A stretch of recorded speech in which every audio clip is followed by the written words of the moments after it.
स्थायिक झाला सोनारी डबर भाजला हे काळ भैरव देव हल्ला डबर भाजला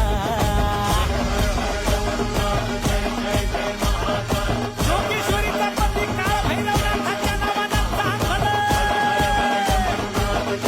भैरवनाथाच्या नावानं चांगलं. हे भैरवनाथाच्या नावानं चांगलं. स्थायिक झाला सोनारी डबर भाजला हे काळ भैरव देव हल्ला डबर भाजला